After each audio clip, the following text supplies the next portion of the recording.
What's going on, everybody? It's your boy Adam. It is chaos to come back, and I'm feeling it today. It's Sunday. It's August 17th. People are still getting mad that I'm not posting videos the day I record them. You know, there's a lot of YouTube channels that do that. You know, they make a video and then they put it up later on. People don't get all bent out of shape about it. I do a live stream now on Thursdays, 6 to 8 p.m. And there won't even be any commercials on it. So I don't know, what else can I do? I'm not in this for customer service. So yeah, I guess people are gonna have to get over it.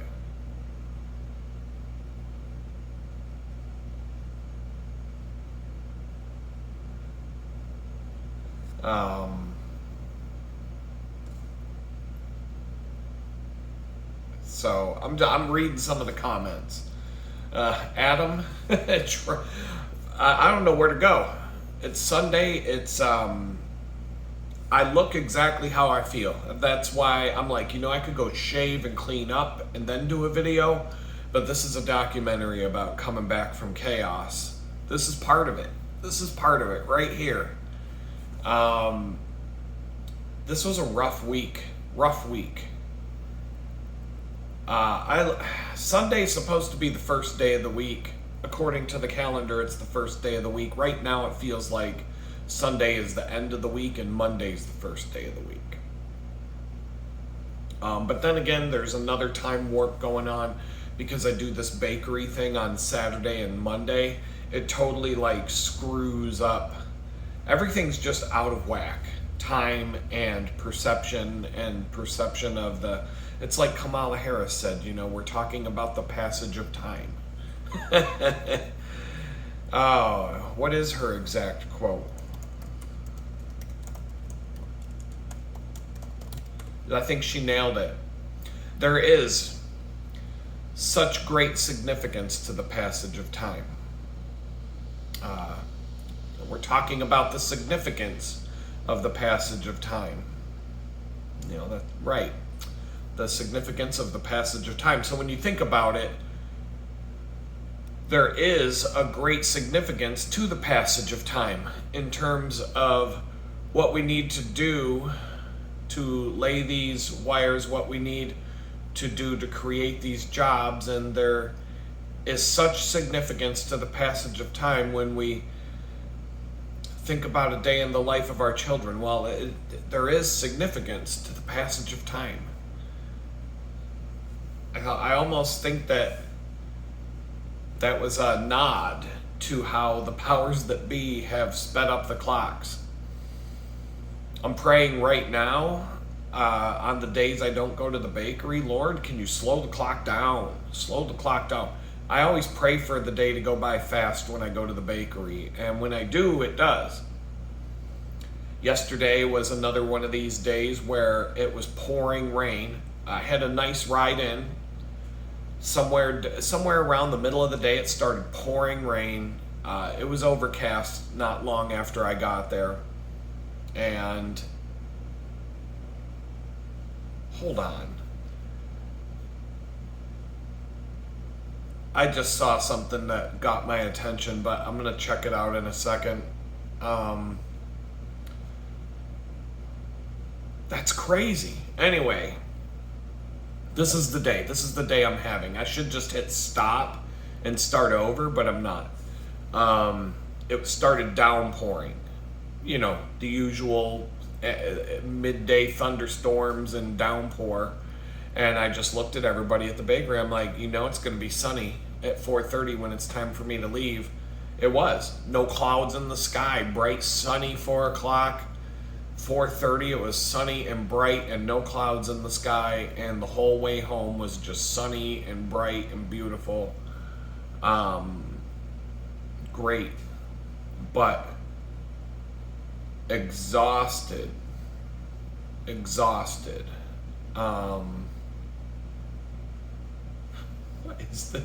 There's a lot of stuff that's grabbing my attention here in the side screen as I'm talking to you. I tried the nutrition game yesterday. So when I woke up, here's something I noticed right away. When I woke up, I decided to have, I started out with a noon tablet, hydration tablet dissolved in 20 ounces of water, 16 ounces of water. It's hard for me to eat and drink in the morning except for coffee. All I want is coffee. I don't want to eat anything. I may even switch to doing like a protein shake or something instead of a Cliff Bar, but I had a white chocolate macadamia nut Cliff Bar with my coffee in the morning after I had a noon tablet with some water. Having your electrolytes as soon as you wake up is supposed to make it so that the bike ride in doesn't deplete me as much. That was tough, and they don't taste that great. And also, when you drink something like that, some fizzy, non-sugared, stevia flavored, fake fruit, fizzy tablet thing, it's like these tablets, these electrolyte tablets, it's like an Alka-Seltzer. They dissolve and then they create like it's fizzy. And when you drink that before your coffee, it kind of messes with the flavors. And it's like when you brush your teeth with minty toothpaste and then try to drink coffee. It's like, So I wait until after my coffee for that stuff. But the Cliff Bars, I know I got a box of 15 Cliff Bars. They were about the same price as they always were, and then I pulled one out and I'm like, wait a minute. They're like 2/3 the size that they used to be. They shrinkflated them. Thanks Joe Biden once again. The Cliff Bars are like 2/3 the size that they used to be. And then I saw, I'm not going to be able to pull this up. Maybe. I mean, I'll just, maybe I will. Oh, it's right in front of me. Wow, I'm fast. I need to screen share during the live stream. Next time I do a live stream, I'm going to screen share because I'm good at pulling things up really fast when I try. So we got a letter from Cliff. Hi, so-and-so. Thanks for reaching out. We appreciate your feedback and would like you to know that we always aim to provide the right value to our customers. In today's economic environment, in which many consumers have tight budgets, we look at the whole picture and evaluate how we can provide value through price, size, and packaging. We listen closely to our consumers. We found that many would prefer to have a slightly smaller package size instead of an increased cost. They can still enjoy our products at a price that works within their budgets. As always, we will continue to listen to feedback and always strive to provide the best solution to our customers' needs. Again, thank you for calling us in regarding this matter, and we hope you continue to enjoy our products. Not one fucking customer ever said we want a smaller Cliff Bar. Not one. And the manipulation doesn't stop. The box that they came in is the same size that it's always been. It's the same fucking box that I've always got when you get the 15 pack of Cliff Bars. It's the same box that it's always been, but you open the box and you look in and you're like, wait.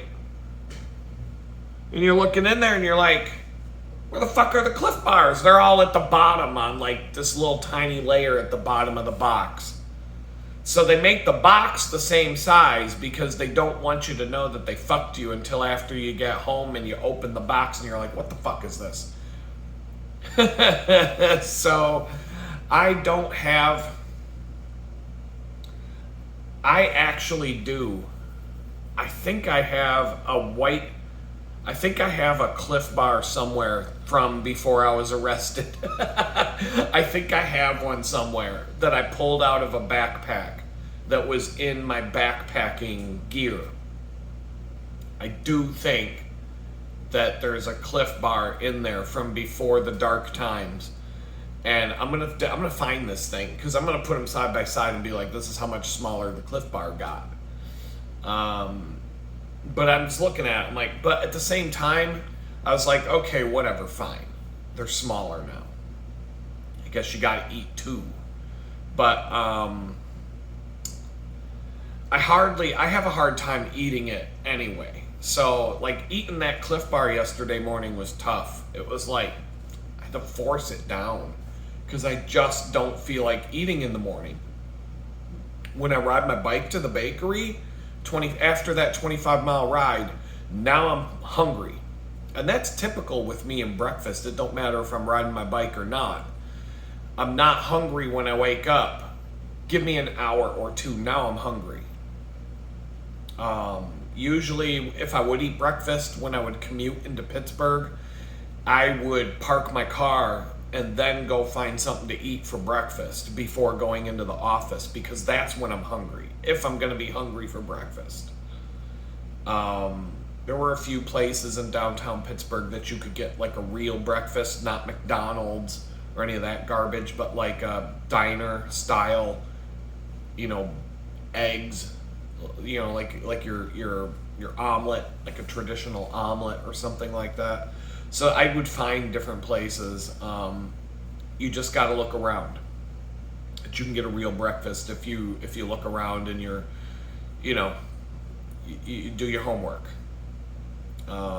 So I had my cold brew, my white chocolate macadamia nut, Cliff Bar, 2/3 the size that they used to be, and the electrolyte tablet. And then when I got on the bike, I did feel different right away. I did notice the difference. It didn't, not good or bad. But I could tell. I was like, yeah, I do feel like I do feel a little bit different this morning. I did put one of those electrolyte tablets into a 24-ounce water bottle instead of just plain water. And I made myself, anytime I stop for a traffic light or something like that, or I can just, if I'm chilling and I'm not putting a lot of effort in, I can just reach down, grab the bottle, take a sip, put it back. So the 24 ounces felt like enough water, or felt like enough to get to the office, the bakery. And I forced myself to eat a mini Cliff Bar about halfway there. One of the little tiny Cliff Bars. They're like 100 to 150 calories, but they're tiny. They're like these tiny little things. And it was just, I'm thinking of, I got those because they're cheap. The gel packs might be better though for the morning, where you just tear open the end and suck the gel out of a pack. So it just, in the morning before I'm hungry for food, it's really hard to eat anything solid because I'm just not trained. I've been somebody who doesn't like to eat breakfast for decades. Typically, like if I'm living exactly how I want to live and there's no obligations for anything ever, like say I go let's say I go camping in the woods where it's just me and nature, maybe my son, maybe other people, but we're out in the woods. We stay at one spot for 10 days or more.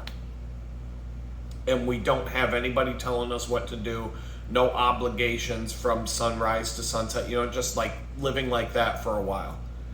I'll typically eat breakfast or a meal in the morning. But sometime between 9 in the morning and lunch, somewhere in there. And it's like brunch. It's breakfast and lunch together. And then a meal in the early evening, anywhere from 6 at night to like 8 to 10, anywhere from 6 p.m. to 9 p.m., somewhere in that range, a big meal, and everything, and it's like 2 meals a day, and that always feels like the right amount. Anything else is just gonna be snacks. Now, if we're getting up in the morning and we're gonna do something, and we're skipping breakfast, we'll do snacks. You know, we'll have different things to eat for snacks and stuff like that. But typically, the morning routine is chill for a little while, have some coffee. You know, if you need something to eat, there's going to be something to snack on. Like grab a Snickers bar, whatever, you know, whatever there is. But I'm going to make a meal, like, you know, eggs, bacon, bagels, cream cheese, whatever. It's going to be something good, filling. And then we'll go on our merry way and do whatever we're going to do. And then at night, we'll make something hefty again. So my body just doesn't like to eat in the morning. When I was in prison, that was a different thing. You eat breakfast because you have to, because they don't feed you enough. You don't get enough food unless you have money for commissary. They'll feed you enough food in prison so that you don't die, but they're not gonna feed you enough to, the funny thing is they're not gonna feed you enough to feel like you ate enough, but the stuff that they feed you is gonna make you fat. So it's hard to explain, but it's all carbs. You get almost no protein at all in a prison diet. Just enough to, whatever the minimum requirement for human survival, that's what and it's gonna be like regurgitated chicken beaks and claws all mashed up into a paste and turned into some gruel. It's not, it's not like, just don't go to prison.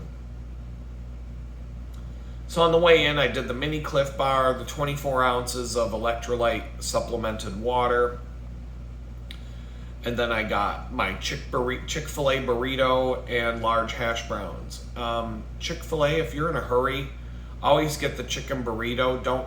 Now who goes to Chick-fil-A to get a sausage biscuit or a bacon biscuit? You know, they got all these, if you get the chicken burrito, they've got them waiting for you. Like they're making them as they're always, you know how they'll make the food and put it in the slider thing, and then they can just grab it. If you're in a hurry, get the chicken burrito and some hash browns, because they'll be able to grab it and put it in your bag and hand it right to you. If you get a sausage biscuit, you're going to be standing there for like 5 minutes while they make it. So I did that. So all in all, the morning calorie consumption was pretty high, but I drank a lot of water throughout the day, and I saved my cold brew coffee for my 1,000-calorie cookie break, which I had another peanut butter brownie with pretzels on top. Very delicious. Really good. I mean, but yeah, if it wasn't for the fact that I bike to and from, that would be the end of it right there. But on the way home, it was hot. It was humid yesterday. It was like 91. It was like 88, feels like 91 with the humidity. So it wasn't super hot, but the sun was out. And it was, because I was drinking the liquid on purpose, I put 2 of the electrolyte tablets in 24 ounces of water in my stainless steel bottle, and then I took my plastic water bottle and put it empty in the backpack. I think next time I'm gonna do 2 bottles of electrolyte water and put the stainless steel bottle in the backpack and put the other bottle on my bike, because what happened yesterday is, because I was drinking on purpose, every time I get to a traffic light or whatever, I would take a sip. That 24-ounce bottle was gone about 8 to 10 miles from home.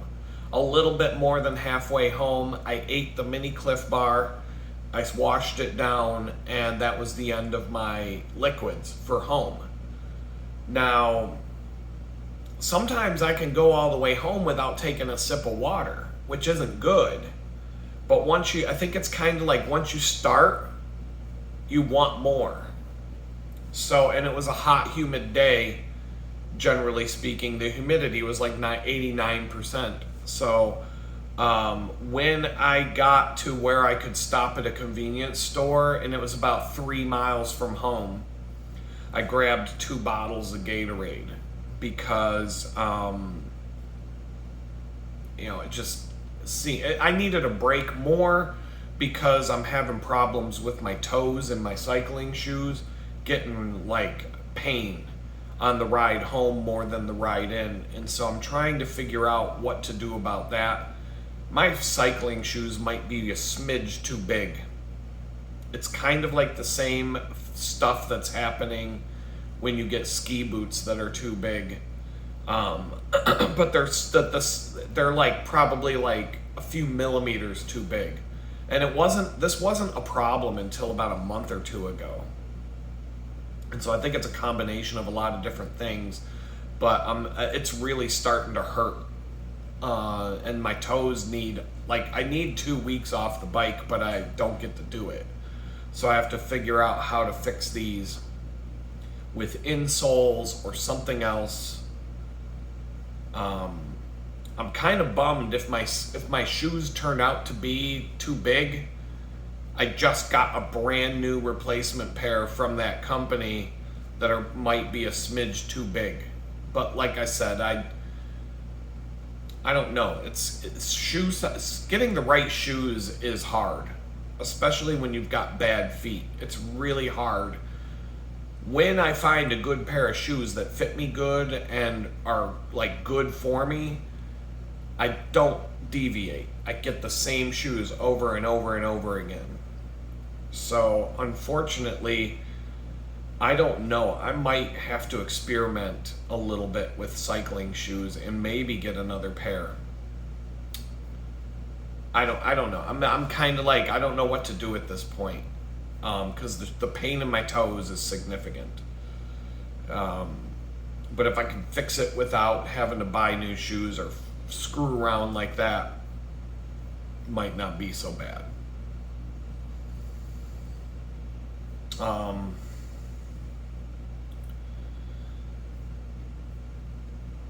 But next time I'm going to fill 2 water bottles with the electrolyte tablets, put the plastic bottle on the bike, put the stainless bottle in the backpack because it doesn't leak. And then at some point halfway home, if I get thirsty again, instead of wasting money at the convenience store on Gatorade, it was $4 for 2 bottles of Gatorade, but these electrolyte tablets are cheaper than that. So I'll do that, and they have less calories. Not that it matters when you're going that far, but I'll do 2 of those bottles on the way home. 1 was enough for the ride in. 2 on a hot day like that, yeah, I think that was the right way to go. I was 3 miles from home. I could have just rode the rest of the way. It had a lot to do with needing to get off the bike and let my toes flex a little bit and not be miserable.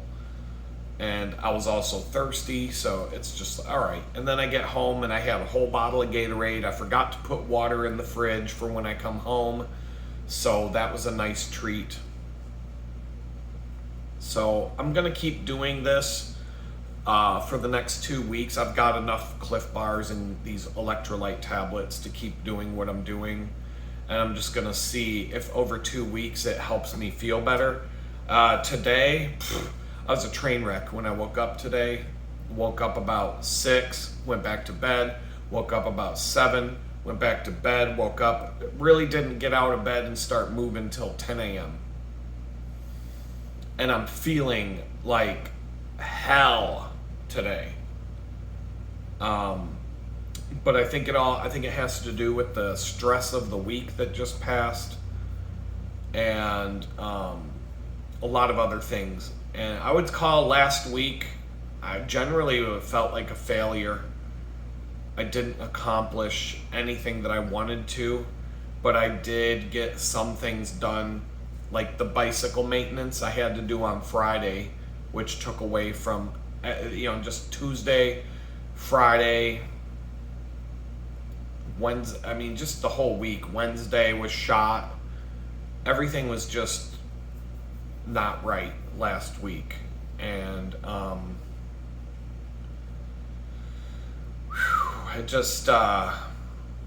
I'm gonna try to do the blocking out my schedule to follow again today, and see what I can do. But getting the bicycle maintenance done at least allowed me to not have to do that today, which I had it on the schedule to do that today. So I can sit here and do a video. I can sit here and do some other stuff. And so let's see, in the world of chaos to come back, what am I doing? What else am I doing? So I'm trying to do better with the nutrition, and just, if I'm riding my bike all this, and if I'm doing this significant stuff 2 days a week, I think something else that would help with my foot pain and some of the other pains that I'm having would be to do a yoga workout here at home. I've got Amazon Prime for free with my Amazon crap. I've got a couple of other things. I've still got the free trial of Peacock. There's lots of different yoga, and YouTube is full of yoga videos. So yoga work. If you want to do yoga at home, I need a yoga mat, because it does make a difference versus doing it on the bare floor. You don't need it. You don't really need a yoga mat, but it does make a difference, especially with your feet and some other things. It does. It helps you hold the poses. It helps your feet stick to the floor, and it's not so much for comfort. It's more of a, it helps. I don't know how to explain it any better than that. If I could take an hour Wednesday to do a yoga workout and then go soak in the salty bathtub, that would probably do a lot on its own. But I need to get curtains for these windows, because I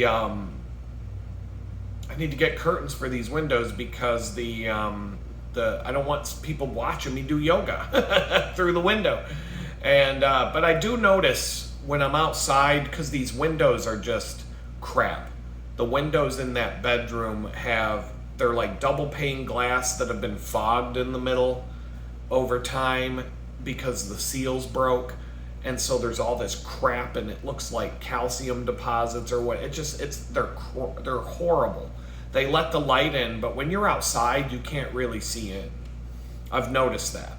I pay attention as I'm walking to the mailbox and back and whatnot.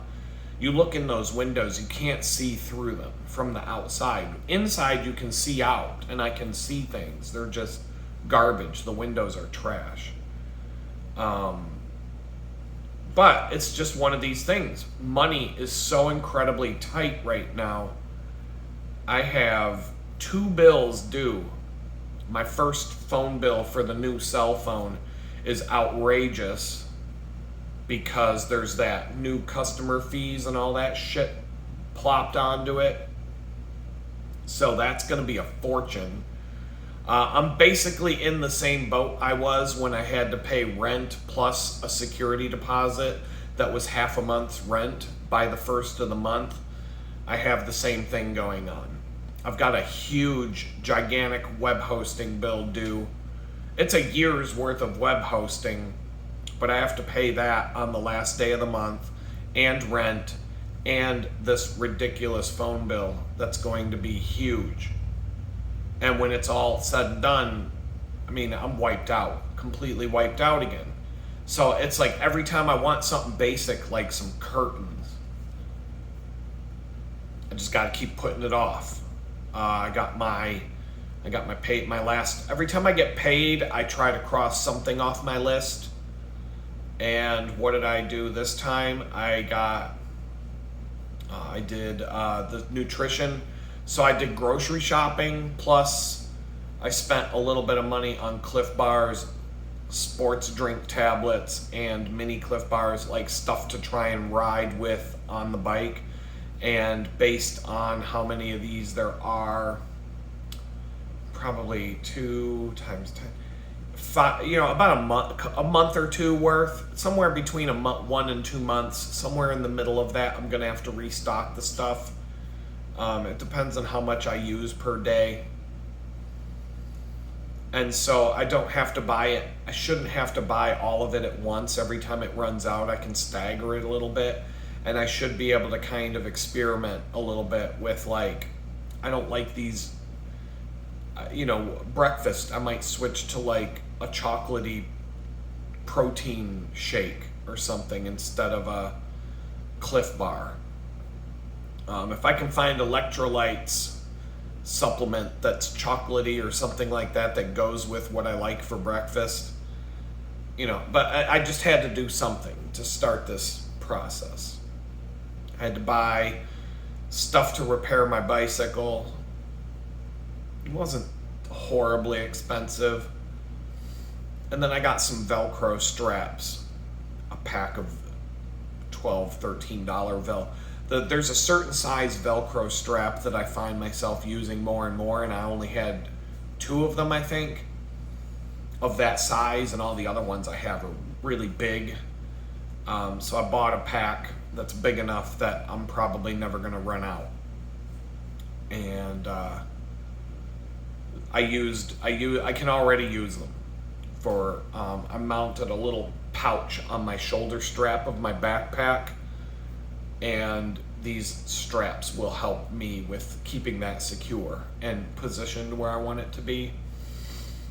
And that's handy because, like when I went to Chick-fil-A, I can grab a little snack while I'm riding the bike without having to take a backpack off or stop. And B, I can keep my wallet in there so that when I go to like Chick-fil-A or whatever, I don't have to take my backpack off, and I can just be like, zoop, here you go, put it back in. Keep my keys in there for when I come home. I can just get in, put, that. So, I don't know. I'm always making little adjustments to my bicycle commuting game. And so there's a whole bunch of stuff I have to do for that today, for tomorrow's ride. I'm gonna try and do that before tonight. And I'm a little burned out today, that's for sure. What else aside from that? So I'm gonna try and lose weight. I'm down about 8 pounds since, crap, I should have wrote the date down. I can't open up the app while I'm talking to you guys, and they don't have a cloud synchronization. Like all these exercise apps don't talk to each other for crap. Some of them do, some of them don't. The app that I use to track my weight, it synchronizes with Google's fitness stuff, and then it doesn't synchronize with anything else. And so the other apps, I don't want to enter my weight 6 times a day into 6 different apps at once. And so, but it could be, what's the word? If I did want to do that, I could, I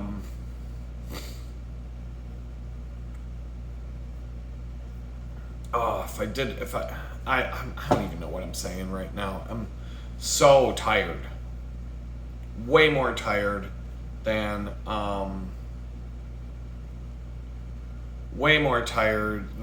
I would be in I feel like I'm getting more exhausted every Sunday than I was the Sunday before. I think I've just reached a point, but it doesn't make any sense when I say this because the data doesn't show it. But there is a sense that I'm getting more exhausted every week that I continue to do this bakery stuff and commuting 50 miles to go to a job. And it's not just the 50-mile bike ride, but it's the fact that I got to stand on my feet and just work hard for 8 straight hours and then turn around and come back. Any physical labor, going to a physical labor job. Even my probation officer was like, whoa, Like, his partner looked at me and she was like, you mean you ride your bike 25 miles and then have to do that job where you stand and work really hard all day? And then she's like, how do you do that? And I'm like, it's not, I told her, I said, it's not gonna last forever because I can't physically do it forever.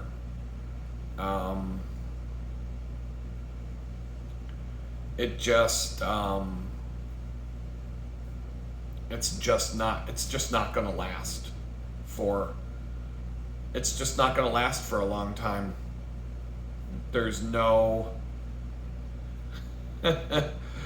just no way that I can sustain this forever. All I'm trying to do is get to the point where I'm just going to try and get to the point where I'm just going to try and get to the point where I can do it. Or where I can do it is I'm trying to stretch it out as long as I can for as long as I have to, and I'm just trying to find ways to make it more palatable and less toxic to me. And so if I can eat right and continue to just try to make changes that make it easier or make it better, trying to fix my foot. If I can fix the foot problems that I'm having, that'll have a big impact on it. But yesterday, I came home normal time, about 6:30, 7 o'clock. And I had energy when I get off the bike. I'm like, yes, I feel really good. And then I usually sit down to cool off and just like acclimate to being sedentary again. And it's a long day. You know, I leave the house at 6:15 in the morning, and I get home, let's say 6:45. So it's a 13-hour day when you put it all together. The stuff I have to do before I leave the house, if I work 8 hours, it's a 13-hour work day. It's 13 hours on the clock. 13 hours of nonstop. Look at me. This is what I look like after doing this. And I'm like so exhausted. Got home last night. I wanted to eat. I was hungry. I ate more than enough calories to get through the day. But I'm just gonna look. So on Garmin, how many calories did I burn yesterday? It's yesterday I burned 5,837. So that was actually kind of low because on August 2nd it was 8,407.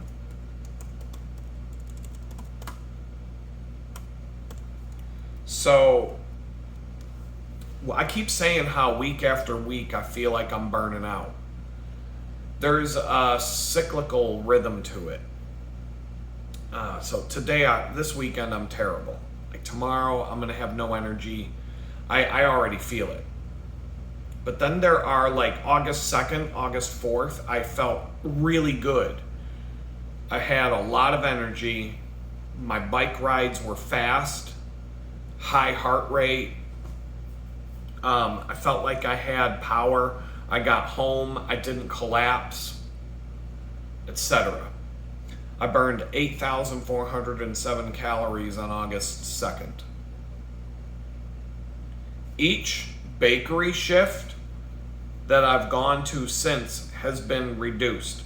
8,041, 6,388, 6,284, 5,837 was yesterday.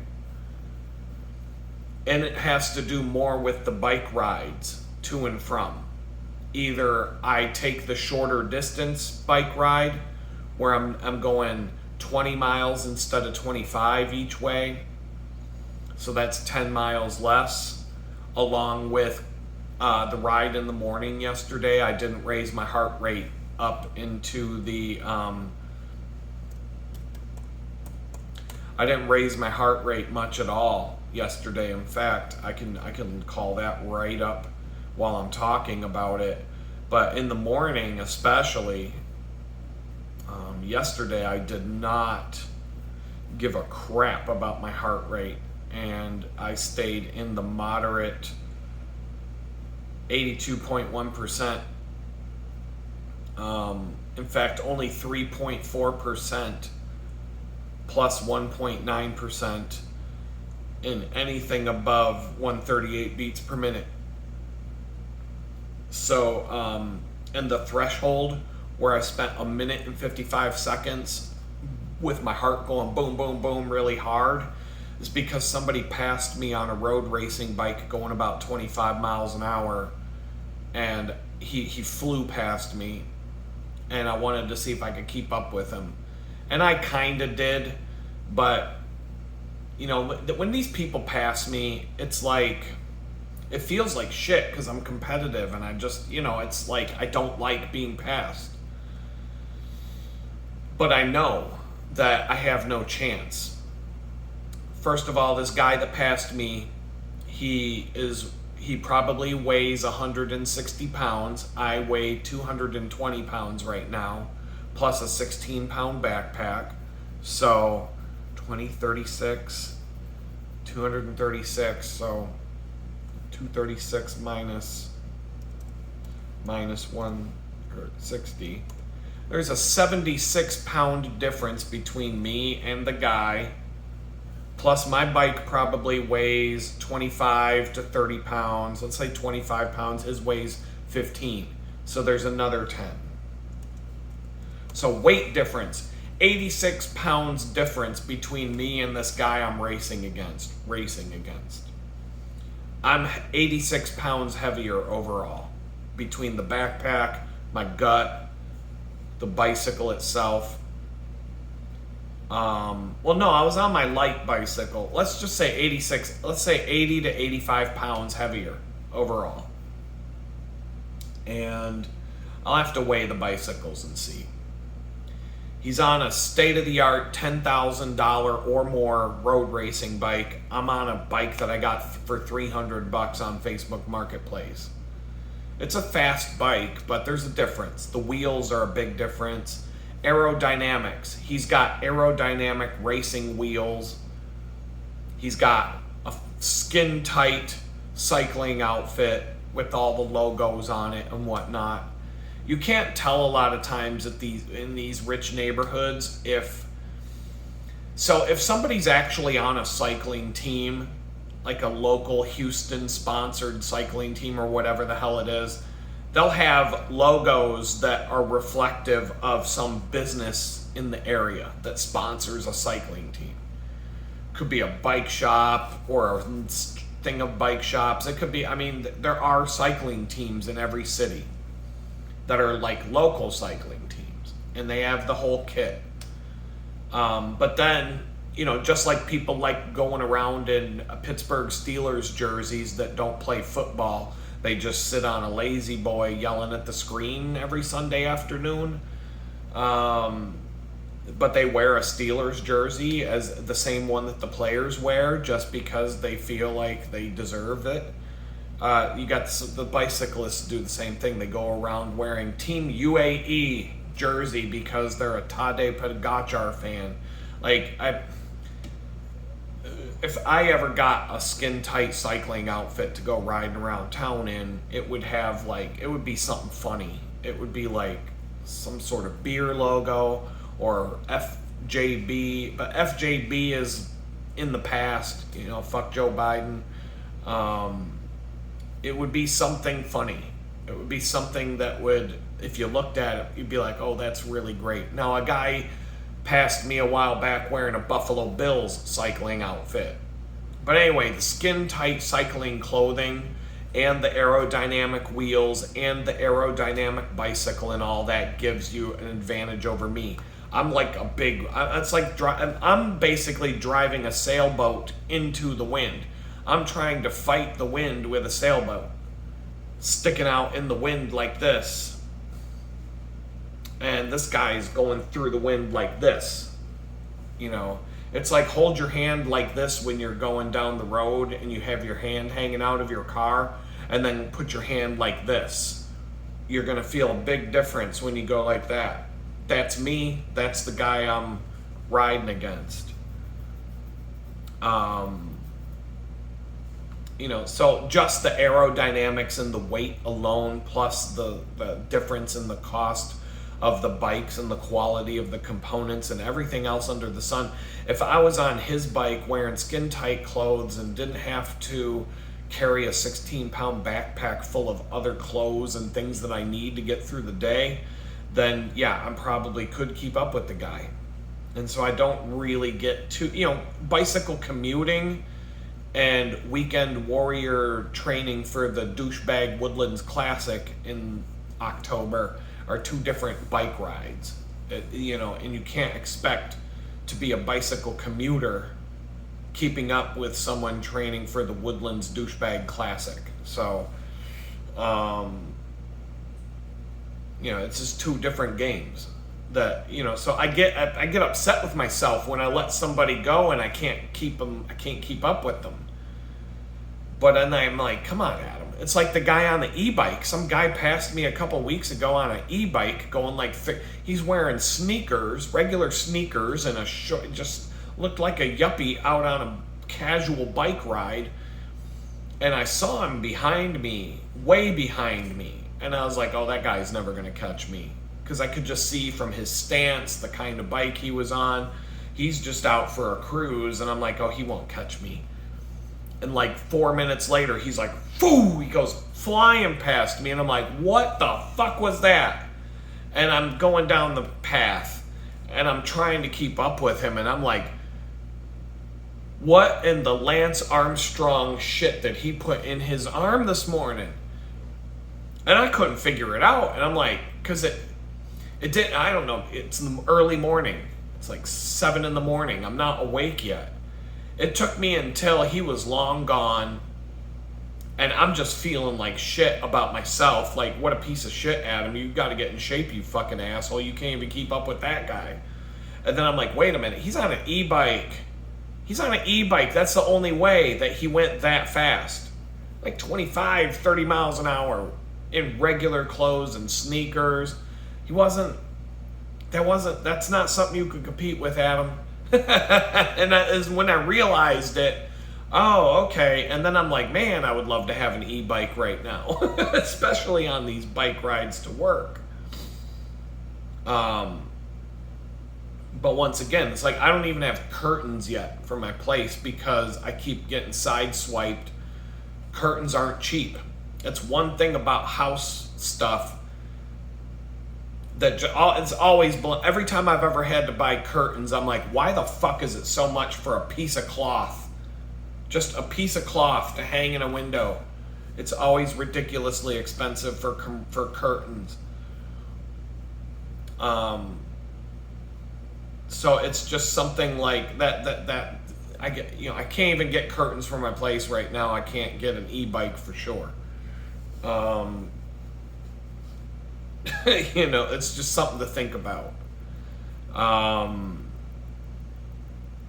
So what can I do, right? I've talked about the nutrition, eating better on I found things to eat, and I'm gonna keep pushing myself to find more because I'll get bored if I don't do this. But really trying to limit my calories on the days that I'm not cycling, because those are the days that cause me to gain weight.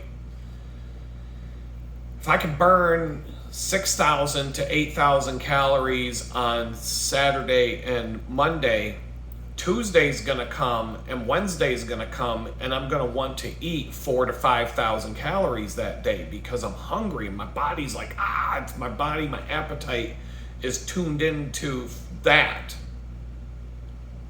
level of calorie burn, yet I'm sitting in a chair doing nothing all day in front of a computer. So it's like, how do you trick your body into thinking you ate enough without eating too much? Chicken, vegetables, tons of vegetables. Chicken, I'm gonna do, more fruit, things like that. Staying away more from the high calorie meats. Cheese is a big one.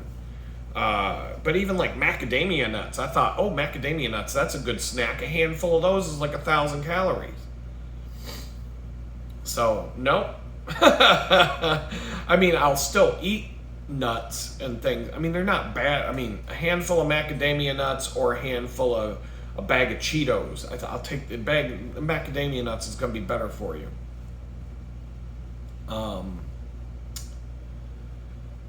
But at the end of the day, it's like, what do I do aside from the nutrition and all that to get my energy back up? This fucking fruit flies piss me. All it takes is one. It just takes one to be in the room with you, and it will just find you and just go like this around your face. Oh, and then there's like nothing I can do about it. I got the electric fly swatter thing. I could go like this and they won't go anywhere. Oh, just go over there and die, asshole. I got traps up all over this place for them. It is catching them, but unfortunately they're just going to keep coming until the season of fruit flies ends. They're everywhere. They're at the bake. They're everywhere. They're everywhere. Everybody's complaining about them, not just me.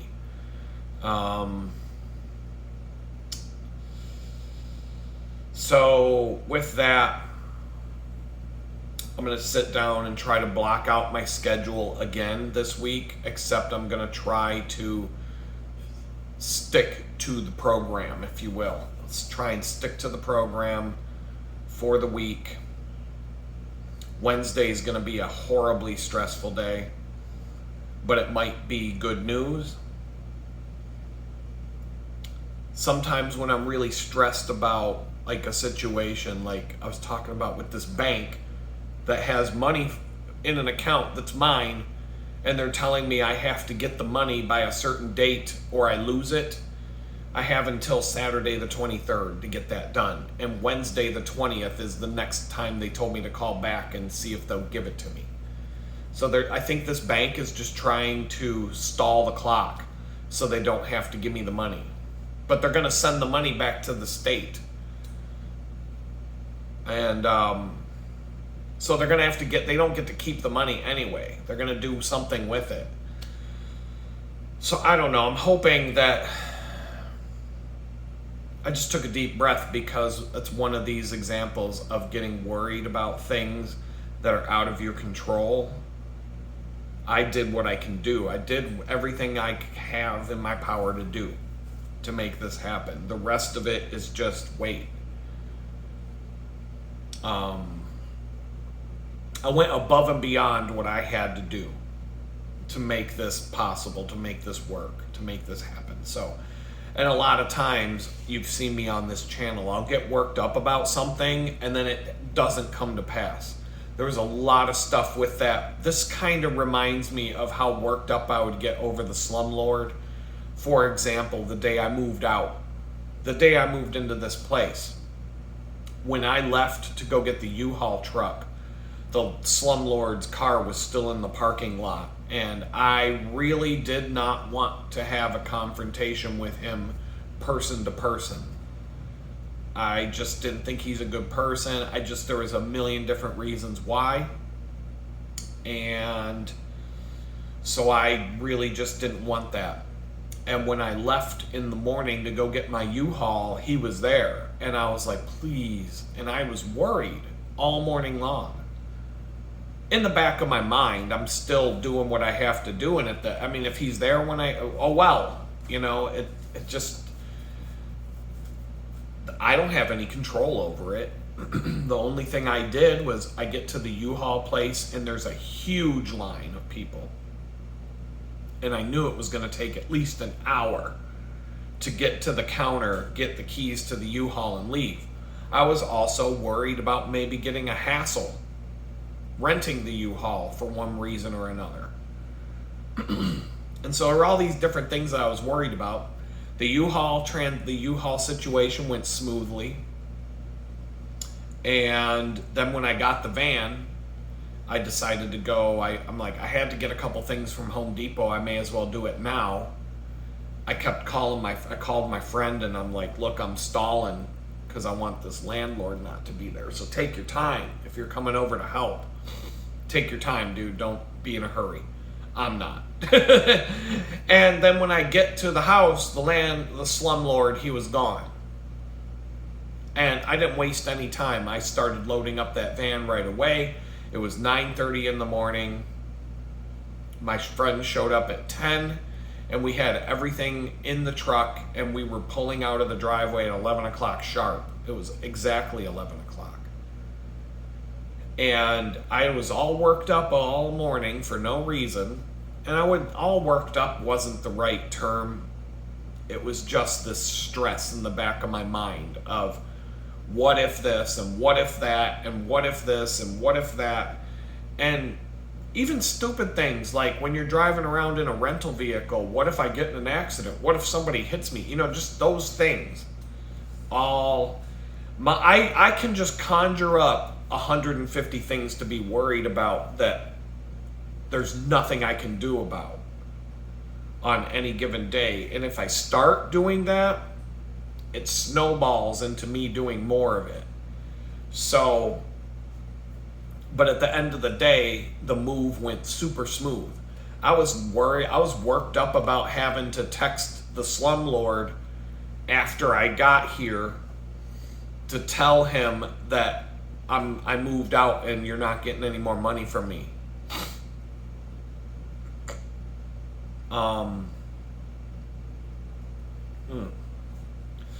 So, and that turned out to be nothing. That turned out to be more entertaining than anything because that guy lost his shit. And I'm like, well, you got what you asked for. You fucked around, you found out. So, you got exactly what you deserved in that situation for being who you are. And so this whole situation with the customer service and all, I've got a new cell phone, and I'm like, let's see here. As of right now, so I've got a new phone number with this new phone. There's two directions to go. Do I take my existing phone number and port it to the new phone, which could be a big hassle? The old phone number, think about the pros and cons, right? If you have to change your phone number this day and age, how many different accounts, how many different things am I going to have to log into and change my phone number before I get rid of the old phone number? Because if this or that bank can't text you a code to log into something, you could be locked out of something forever without having that phone number this day and age. There's that. If I change my phone number, I've got to go through this whole process with the probation, tell them that I've changed my phone number, and now I've got to interact with people that I would rather not interact with unless they come to me. I would rather stay on the bottom of the guy's pile and be left alone until he decides he has to bother me about something. But if I have to reach out to him, now I'm inviting the vampire into my house. You know what I mean? So it's like that. But on the flip side, so there's a lot of hassle with getting a new phone number. I'm going to have to call everybody I know, text everybody I know, make sure everybody's got the new number. Now, there are multiple ways for me, it's just a hassle. It's not unheard of, but let's talk about the pro side of it. I've had this new phone activated since Monday. No, Tuesday. I've had this phone going close to a week. Not one single incoming phone call has come through on this phone. Not one incoming call at all. No robocalls, no spam phone calls, no wrong number phone calls, nothing. Zero in a week. The phone that I currently have, the phone number that I've got, the day that I got the phone and had that new phone number with it, I kid you not, the first day I got the phone, which was the beginning of April of 2024, I probably got 10 or 15 spam calls in the first day I held the phone in my hand. All asking for, because I would answer the phone and be like, who's this? Because I knew they weren't calls for me. Nobody knew I had a phone.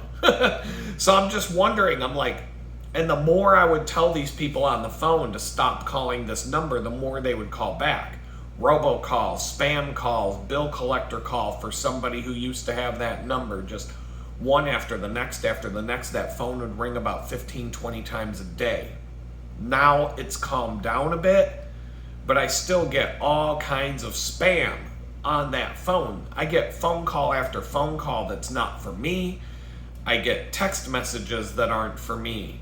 I'm bombarded with phone calls that are for me that I don't want to get, that I don't answer.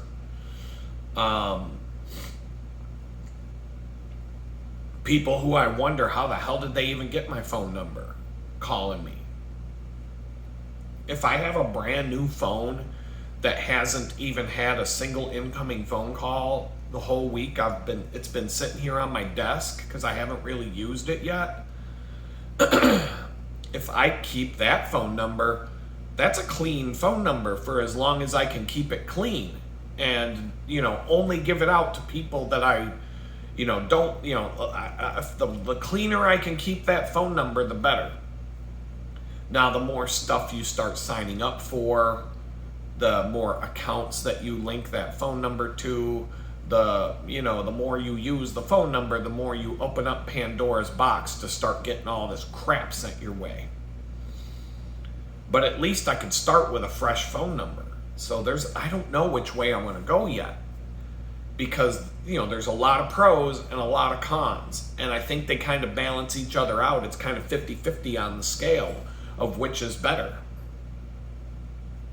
I'm kind of leaning towards new phone number, but I think it kind of boils down to having to update.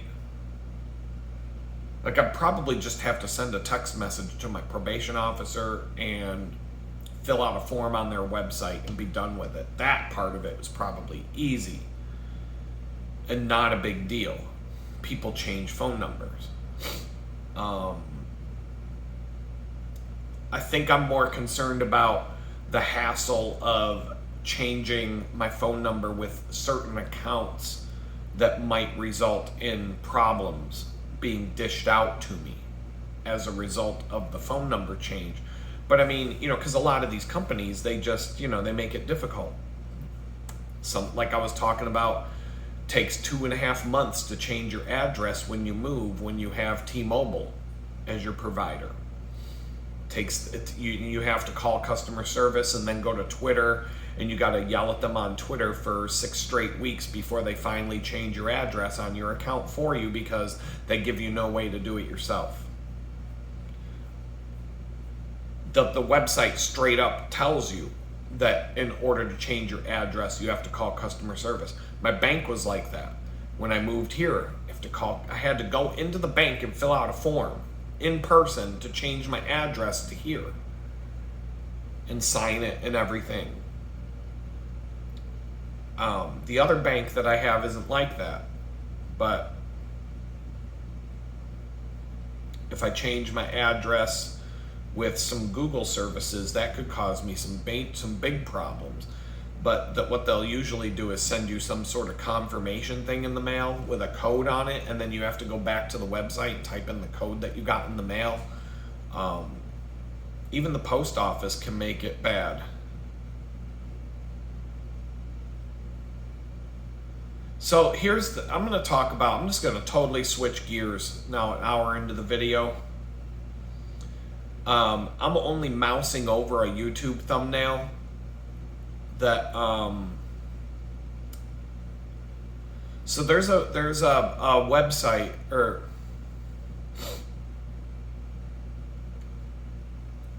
there's a channel on YouTube called Bob and Brad, the two most famous physical therapists on the internet.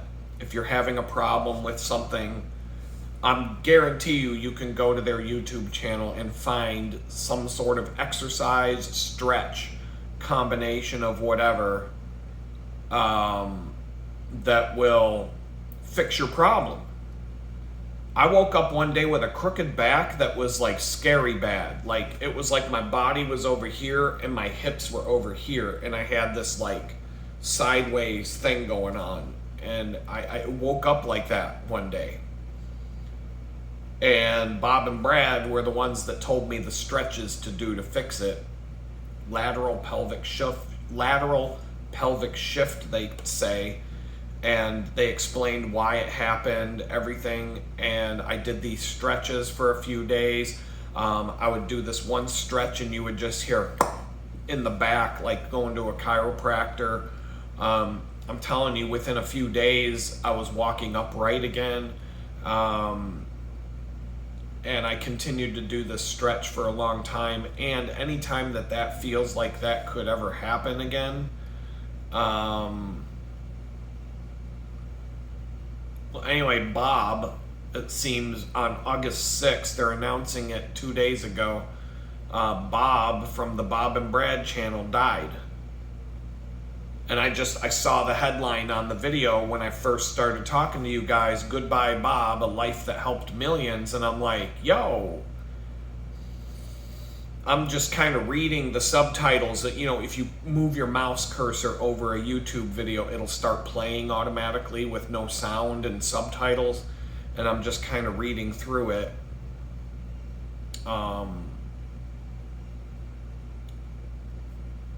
Seems like it was a pretty sudden thing.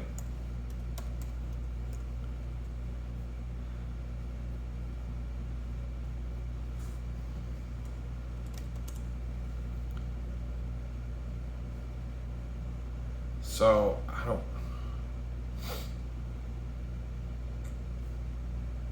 I don't know. I'm going to have to look into it. But yeah, the dude died.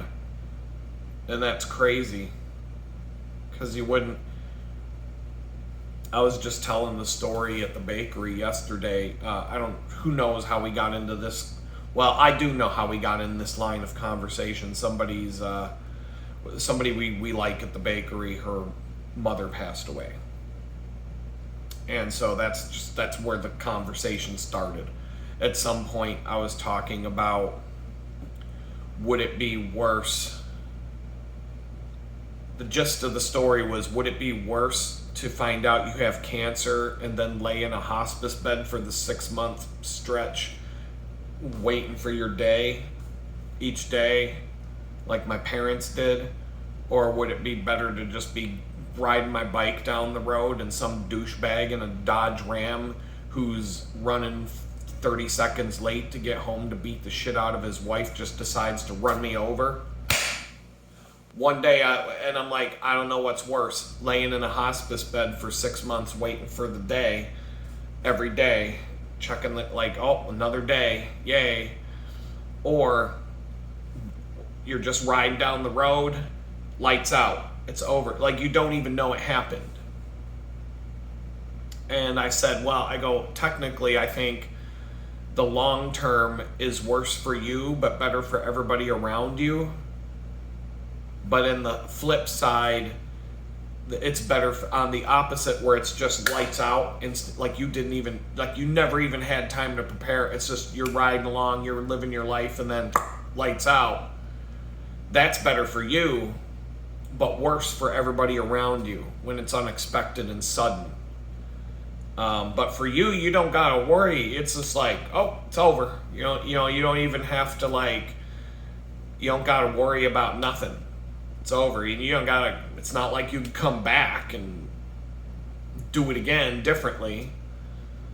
But when you got some long, oh, you've got a year, 6 months to a year left to live, you're told that one day, and now 6 months into that, you're in the home stretch, and you're just like, when the fuck is it coming? You know, like, that's got to be horrible for you. Maybe it gives everybody around you time to prepare and, you know, get used to the fact that you're going to be gone. And I think everybody agreed with me on that. And I shared the story of this guy, this Bob and Brad thing. Maybe this guy had something going on for a while. I mean, I don't know how old, he doesn't even look like he's 60. You know, but I guess after 50, it's like, any day now. You know, nobody questions somebody who drops dead after 50. They're just like, well, he was old. The older you get, the less they question it. But after 50, it's like, well, yeah, he was old. It's going to happen. Old people die. So, this client of mine, I've told this story more than once on this channel, but I was sharing it at the bakery that this guy that I knew, I just talked to him at like 10:30, 11, and sometime between 10 and 11 in the morning on a Saturday morning. He was a regular client of mine and a friend. He was a really good guy. I could tell you all kinds of stories about how good this guy was in terms of just a good guy that everybody liked. And he was just a very generous, good guy. And he was good to work for. To this day is probably one of my favorite clients and one of my favorite people to do work for. And I have other people that are on that same level. But this was early in my career. Earlier. And he was sitting on the couch with his wife at like noon on a Saturday morning. And he just looked out, he was sitting there, they're watching TV or whatever they do, and he looked over at his wife and he goes, oh my God, I think I'm, and he couldn't even finish his sentence, and he was on the floor dead. Like not dying, like he looked over at his wife. This guy was the picture of good health. He was thin, he was athletic. People always said, and myself included, if you ever had to go on a walk with him, he was kind of tall, but if you ever had to walk with him to go somewhere, you'd have a hard time keeping up with him. Everybody said this about him. This wasn't just me. They're like, people would ask me, have you ever tried to walk with him? I'm like, yeah, you can't. I only know one person that would be able to keep up with him walking. But you're taking 2 steps for every step this guy takes, and he's flying. This guy, man, he could be one of them. He could have been one of those speed walkers in the Olympics, those goofy people that walk instead of run, and they've got judges following them so that if they run at all, take 3 steps running, you're done, you're disqualified, you have to walk, speed walking. He could win the speed walking gold medal in the Olympics, no fucking problem. At 50 years old, he would have won. But he was in shape. You would never, you see all these people around him and other people I knew at the time that are probably still alive today, and you look at him and you're like, how is he the one that dropped dead? But he looked at his wife on a Saturday morning. He said, oh my God, I think I'm, and he was dead before he finished the sentence, on the floor, done. And by the time the ambulance came, all they're doing is putting the body in a bag. And that's how it happened. Like, I get a call Monday morning from another client who was friends with him. And it was a client of mine who I considered to be a friend. And we were both friends with, and he was a client of both of ours. It was like, this is Pittsburgh. Everybody knows everybody. And so it's like 8 in the morning. It was dark. This was in the winter. This was like January, I believe.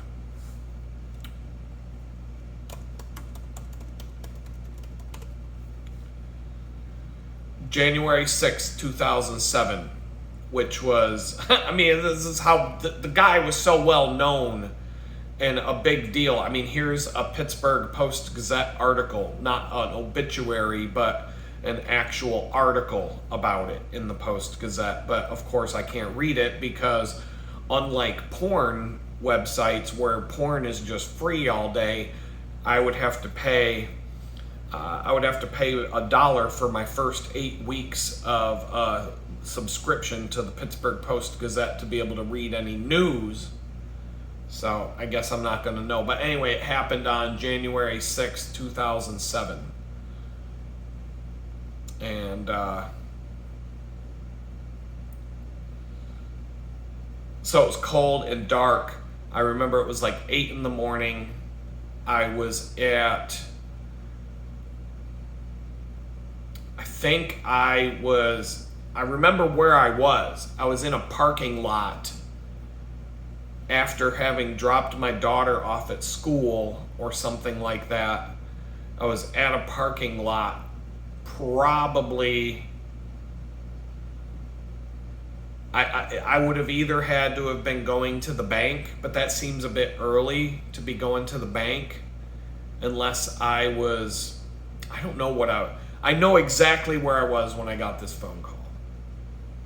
And it was early in the morning on Monday, and this client is calling me, and I'm like, what does he want this early on Monday? Come on, dude. And I'm like, do I answer it or not? But I answered it. And he, first thing out of his mouth was, did you hear what happened to Pat last weekend? 50 years old. Did you hear what happened to Pat last weekend? And I said, I don't know, I just talked to him on Saturday. What's going on? He's like, he died on Saturday. And I'm like, get the fuck out of here. I'm just looking if basically his heart exploded. Like his heart, it wasn't like a heart attack. It was like his heart just went boom in his chest and it like obliterated itself. That's the way that it was described to me. That it was instantaneous, like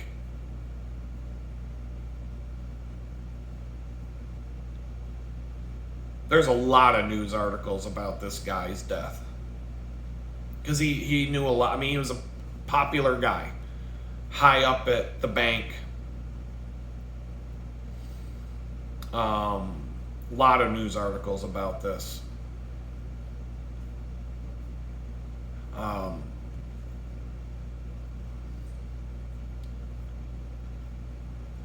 boy.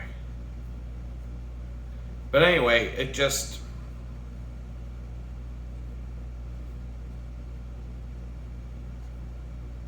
Yeah, oh man, this is so Tuesday, January 9th, yeah.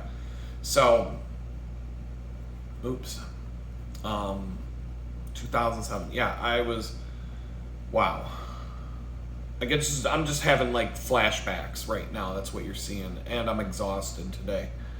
But it can happen that fast. You could be sitting on the couch talking to your wife and just lights out, saying, like, out of nowhere,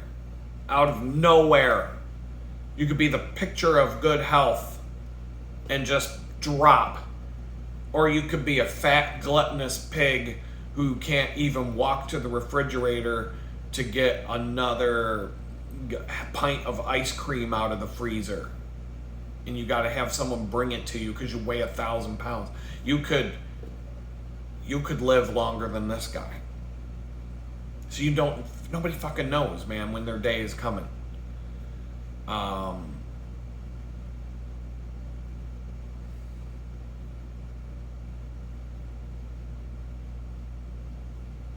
just like, I'm kind of like stuck. I gotta stop and talk to you guys. Stop going down especially memory lane where it's not happy. But I don't know, ever since that event took place it's completely that's one of those things that's flipped my mind. Like I have never been, he was not my family or anything, and like things happened after he died. My life kind of went into a tailspin a little bit because I had all of my eggs in, I had 80% of my eggs in one basket. I was freelancing for a living, and I had this one client that accounted for, I did this for 6 straight years, and one client made up 80% of my business year after year after year. No matter how hard I tried to break that, and then the rest of, and the 20% left, 20 different clients per year, because I can't now, but I had spreadsheets and data for this, which you would do if you were a business owner. 80% of my income comes from one client. The other 20% comes from 20 clients. So, not saying that each of the 20 remaining clients accounted for 1% each, because there might be one client that accounts for less than 1%, and there might be a client that's like 3 or 4%, 5% even. But out of the 20% remaining, 20 different clients filled that void. 80% were in the basket of one client. And that one client dropped dead of a heart attack on a Saturday. An hour after I talked to the guy, he was dead.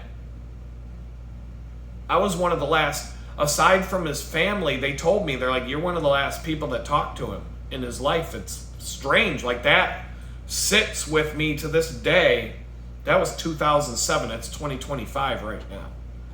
So that's 17, 18, 19, 20, 22, 23. It's like 18 years later. We're closing in on almost 20 years. And that, not very much time will go by without that thought coming into my head at some point about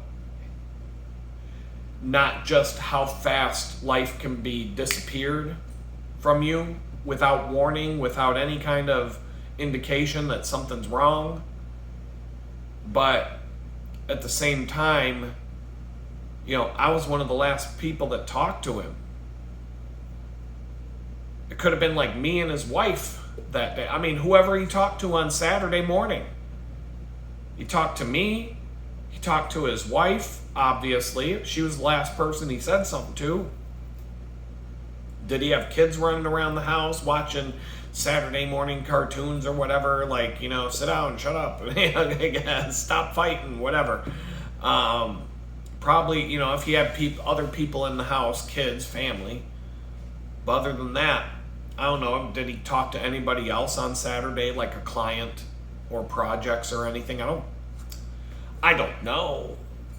But he had just got me started on a project that he wanted me to do, but he really wasn't sure exactly what he wanted. And that's kind of how things went with them. They would just kind of give me an idea. They'd be like, prepare to get started on something, but it's going to be kind of, we don't really know what we want to do, but we know we want to do something. That's kind of how it went.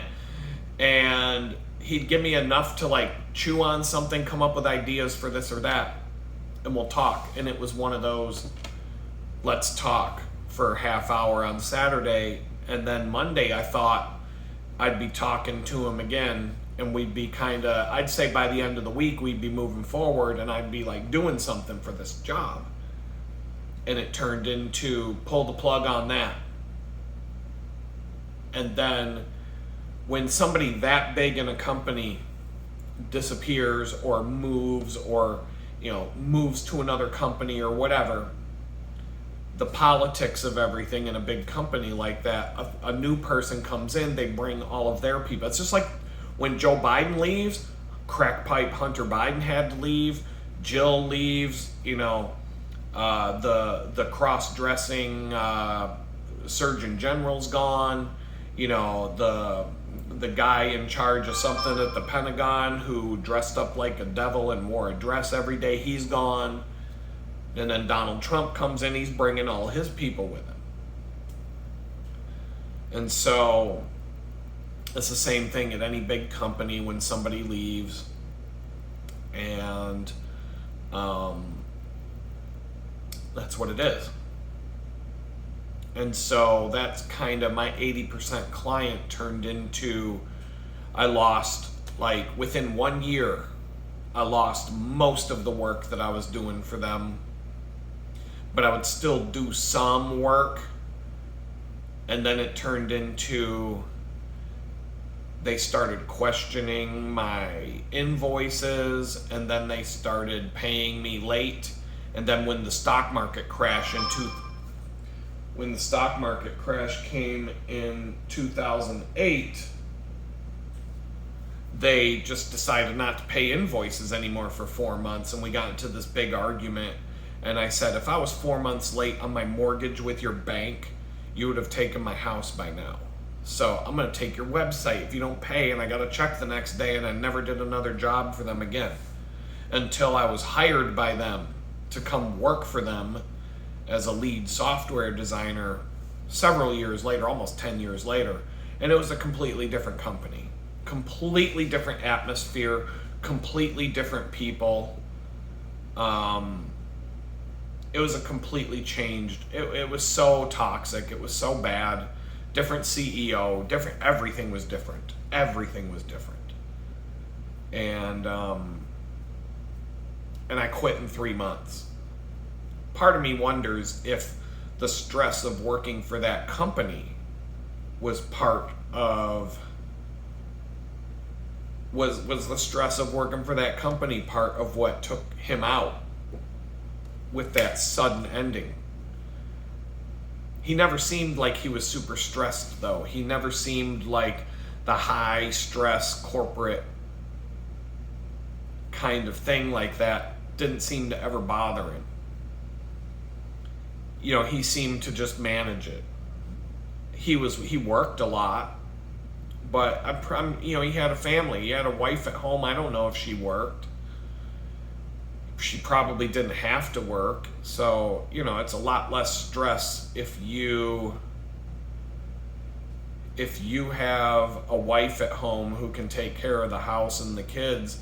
You can work 80 hours a week without being stressed out if you know that your home is being taken care of. I don't know. I'm just saying that life, you just don't know. You just don't know. And so it's just getting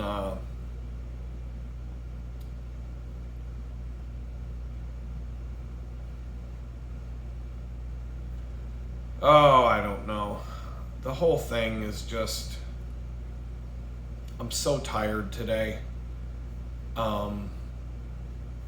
The number one thing that I'm trying to do right now is recover my energy and time. Last week was a stress ball, but nothing really bad happened either. Like, I can't say that last week was a bad week. It was just full of stressful stuff that snowballed into me. Tuesday was so toxic and stressful I'm looking at my calendar because I record kind of what I do each day instead of, I record what I actually, so lately I've been putting a schedule together for the whole week, 6 a.m. till 10 o'clock at night. This is what I want to do. This is how I'm going to fit it all in. And the first week I did that went pretty decent. It actually helped me accomplish more that week than I thought I would. Last week, I was exhausted on Sunday, totally exhausted on Sunday.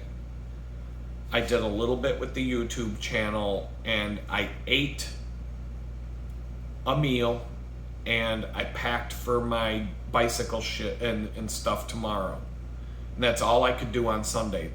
Today is the same thing. I'm gonna do the video channel, I'm gonna eat, and I'm gonna get packed for tomorrow, and I don't expect to do anything else. It's already almost 1 o'clock.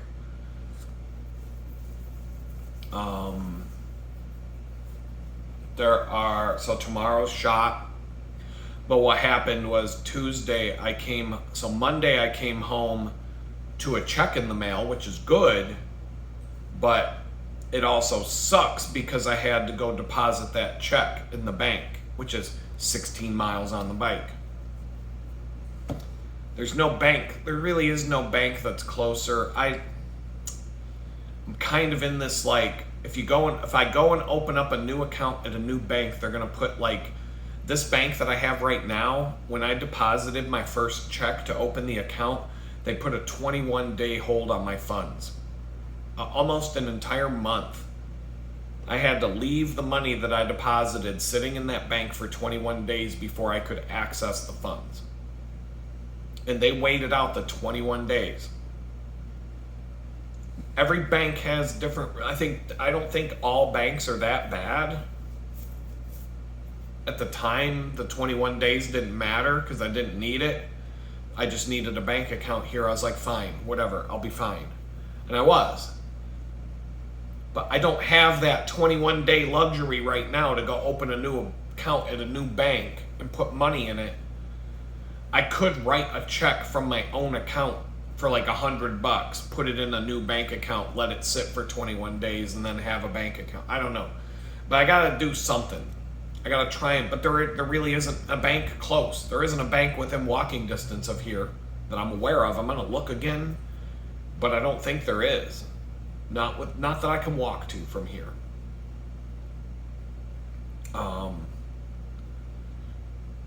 Maybe 3 miles away. There's something. I don't know. Something I gotta think about. I think there's a bank branch inside of a Walmart a few miles away. I don't know if I don't know. I just, whatever. All the banks suck. So it really doesn't matter which one you go to. They all suck balls. So they're all probably owned by BlackRock at the end of the day. But last week, Sunday, I was exhausted. Monday was another day last week. I'm looking. So yesterday, I came home. I sat in my chair for about an hour to an hour and a half most before 8 o'clock. The sun was still up.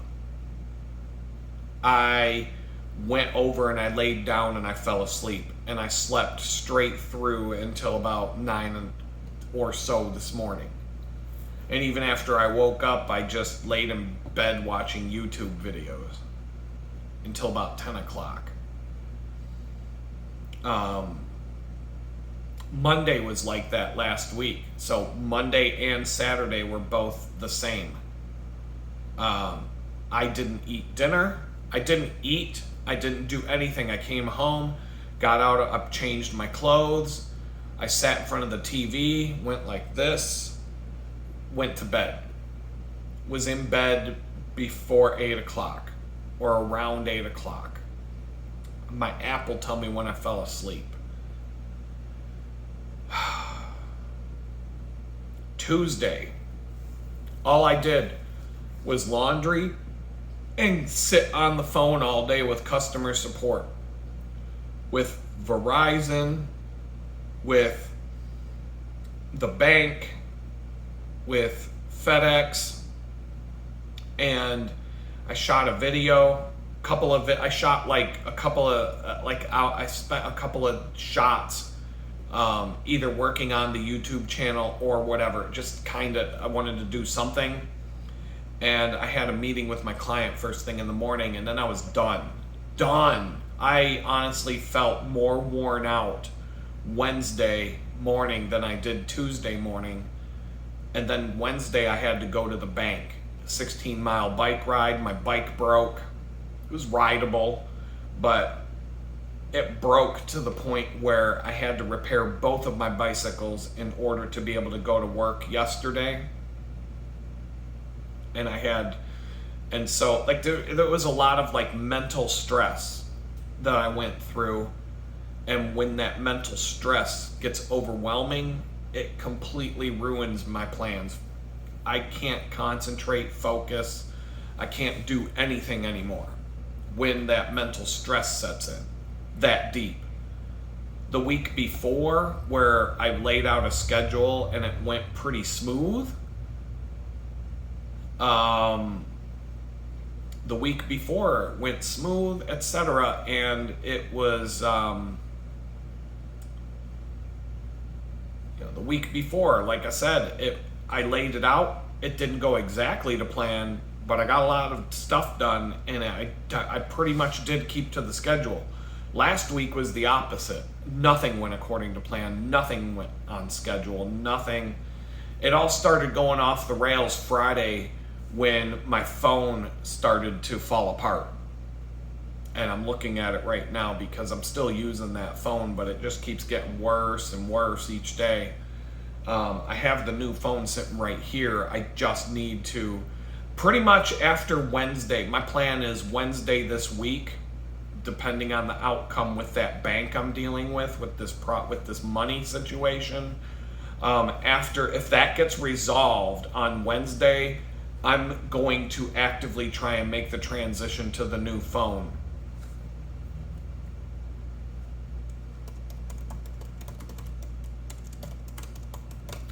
Wednesday morning is my transition to the new phone. Like, at the same time I'm screwing around with this bank, I'm gonna be installing apps and trying to like get onto a new phone and get rid of this one that you're looking at me on, before it catches fire, before it burns. And I'm just gonna like find a place to throw it away, because this one's bad. I'm gonna wipe the data, all the stuff, and probably just destroy it with a hammer outside or do something fun with it. I don't know. It's not worth, maybe just rip it apart, see what's inside it. I don't know. But that's where I'm at with that. So, and then from Wednesday afternoon forward, I should be able to focus on other things and get productive again.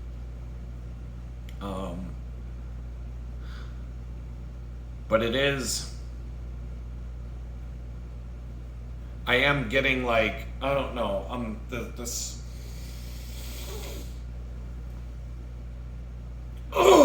I did think of one thing. If I want to start doing yoga, I think yoga would help me bring energy back to my life. There is like privacy film that you can put on your window that will let light come in, but it won't let anybody see through the window. And I can get a couple of rolls of that for like 16, 20, I forget what it costs. I'm looking through it right now. I know I already put, oh wait a minute, that's the wrong button. I'm just gonna put $7 a roll, and I think I would need 2 rolls maybe. I gotta measure things out, but maybe 2. So the problem is it lets the light in and it keeps people from seeing into the room, and it's cheap. It's cheap. And it does have some anti-UV properties, so it would cool down the room a little bit. But you can't see out. That's the problem. You can't look out the window anymore. So if I want to see what's going on outside, if I have curtains, I can be like that. If I want to let light in, I can open the curtains. If I want it to be dark, I can close the curtains. If you put this privacy film over the window, you'll get the natural light, which is good. You can put plants.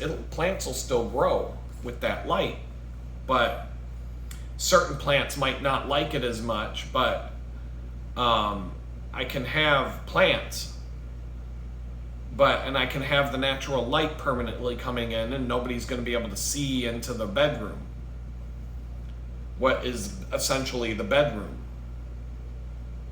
It's like this place is divided into two rooms. This is like the working room. The room I'm in right now is where all work.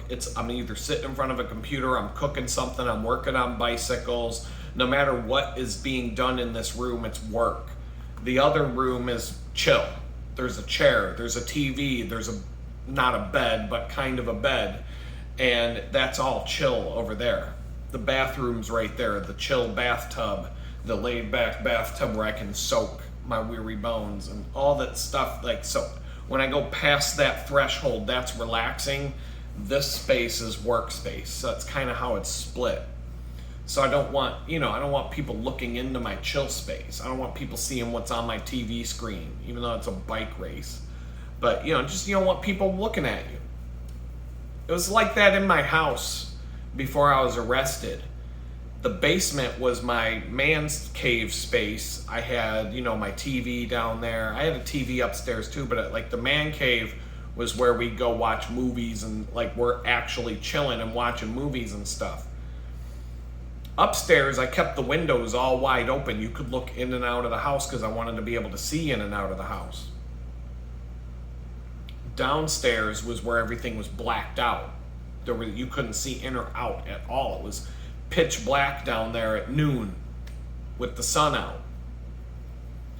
And so upstairs, I didn't care who was looking, who could see in the windows or who can't or whatever. It didn't matter to me because I'm up there. Like, I don't care about this room here. Like the front door, the windows without curtains in here don't bother me. But in your bedroom, you don't want people looking in at your bedroom. Who would? Nobody. So,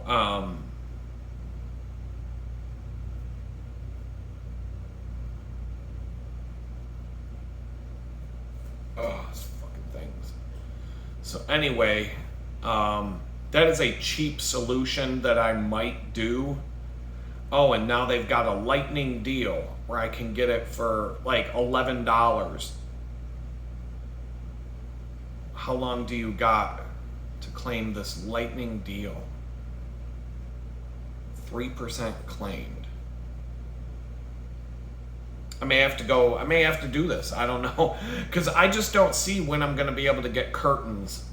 But if that money were to come my way, I could put the film on the windows, but then I'm like, I don't want to peel them off if I get curtains. You know what? I don't know, man. This is like,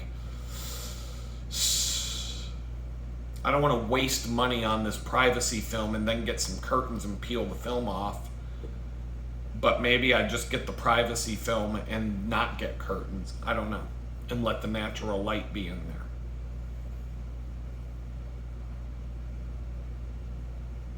I don't know. Plus, it's kind of a pain to install because you're going to get air bubbles. You're going to have to cut it to the size. I'm going to have to get a ruler and an X-Acto knife. And like, I don't know. Like, that seems more of a pain to install than a set of curtains and curtain rods. But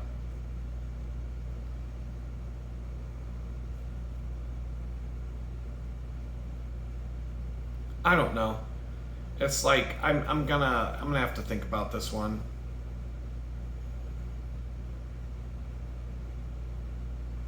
Time-wise, just add it to another thing I have to do that I don't have time for. So anyway, but part of me wants to do yoga. This would be the quickest path because I'm not gonna freaking do yoga workouts with people being able to look in my windows. I'm too fat. I want that to be, I'll go to yoga class and be surrounded by, girls in yoga pants. I'm fine with that. At least there's another good reason to be there. Like, they're looking at me, but I'm looking at them. So, I don't know. But I'm just kind of like, I just don't know. But that's my goal right now, is hopefully by the end of September, let's say. I'm hoping that between now and the end of September, I can say that I've honestly taken control of my schedule. I have more time to get more things done. I'm making more money and things are moving faster and better. And, you know, I may or may not have a car. I don't know. If this money falls through, I'm going to be pretty depressed, to be honest. If for some reason I can't get the money that's mine. But once again, here I am, right live in front of the camera, getting all worked up about something that I told a friend the other day. I said, look, I don't think I got this letter in the mail so that God could just turn around and rip it up and be like, ha ha, there's another batch of money that you threw down the toilet that you didn't even know about till now, ha. But I'm just gonna try and be chill and wait it out. And gotta get another coffee in me, shave, and from there, I don't know. But with that, I'm gonna say peace out to all you, and we'll talk again.